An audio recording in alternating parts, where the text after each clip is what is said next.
जय हिंद दोस्तों, आज हम इस वीडियो में जानेंगे कि सन 1900 के दौर में हमारा भारत कैसा था, हमारे पूर्वज कैसे रहते थे, उनकी वेशभूषा क्या थी, उनके आय का साधन क्या था और वो लोग मनोरंजन कैसे करते थे। तो दोस्तों वीडियो पूरा देखिएगा और चैनल पर नए हैं तो चैनल को सब्सक्राइब कर लीजिएगा।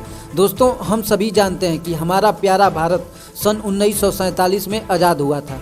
तो जाहिर सी बात है कि सन 1900 ईस्वी में भारत एक गुलाम देश था और हम गुलामी में जी रहे थे और हमारी पहचान एक गुलाम के रूप में जानी जाती थी। हमारे पूर्वजों को गुलाम बनाकर दूसरे देश भेज देते थे युद्ध लड़ने के लिए, कारखानों में ज़बरदस्ती काम करवाते थे इसीलिए कि हम गुलाम थे। दोस्तों उस समय हमारी आर्थिक स्थिति और सामाजिक स्थिति अच्छी नहीं थी। अब बात करते हैं कि सन 1900 के समय भारतीयों का वेशभूषा क्या था। उस समय के लोग एक ही कपड़ों को कई साल तक चलाते थे। उस समय कपड़े के नाम पर मात्र धोती और कुर्ता था। बच्चे उस समय मात्र निक्कर या फिर लंगोट बांधते थे। आजकल के ज़माने जैसा नहीं था कि हर घर में कपड़ों का ढेर लगा होता है, हर दिन अलग अलग कपड़े बदलते हैं।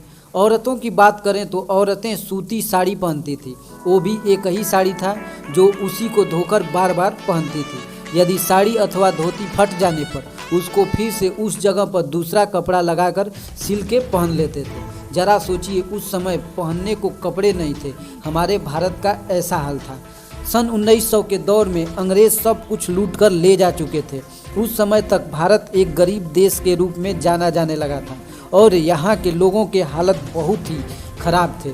उस समय के लोगों को 2 टाइम का भोजन भी बड़े मुश्किल से मिलता था। उस समय का मुख्य भोजन था जौ, बाजरा, मड़ुआ, सांवा आदि।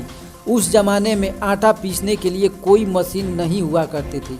महिलाएं खुद जांता से पीसकर खाना बनाती थी। उस समय खाना बनाने के लिए कोई गैस नहीं हुआ करता था, लकड़ी के चूल्हा पर खाना बनता था। उस समय के लोग यातायात के लिए बैलगाड़ी और घोड़ा गाड़ी का प्रयोग करते थे और ज़्यादातर लोग पैदल ही यात्रा करते थे। अब बात करते हैं कि उस समय के लोग मनोरंजन के लिए क्या करते थे। तो दोस्तों आज के ज़माने जैसा नहीं था कि टेलीविज़न, मोबाइल, लैपटॉप ये सब उस ज़माने में नहीं था। उस समय के लोग शाम के समय गप्पे लड़ाते थे, भजन कीर्तन करते थे और नाच गाना करते थे। उस समय के लोग ताश खेलना पसंद करते थे, पहलवानी करना और कबड्डी जैसे खेल खेलते रहते थे। अब बात करते हैं कि उस समय की आमदनी क्या थी। उस समय एक मजदूर को दिन भर की मजदूरी के मात्र 20 से 30 पैसे मिलते थे। उस समय इतना गरीबी था कि बहुत से लोग सिर्फ भोजन पर ही काम करवा लेते थे। उस समय के ज़्यादातर लोग कृषि पर निर्भर रहते थे। कुछ पढ़े लिखे लोग ही कारखानों में काम करते थे, जो कि बहुत ही कम मजदूरी उन लोगों को मिलता था। सन 1900 के दौर में अखंड भारत की आबादी की बात करें तो मात्र 24 करोड़ थी। अखंड भारत का मतलब कि अफगानिस्तान, पाकिस्तान, बांग्लादेश, श्रीलंका, म्यांमार आदि ये सब मिलकर अखंड भारत थे और इन सभी देशों को मिलाकर मात्र भारत की आबादी 24 करोड़ थी।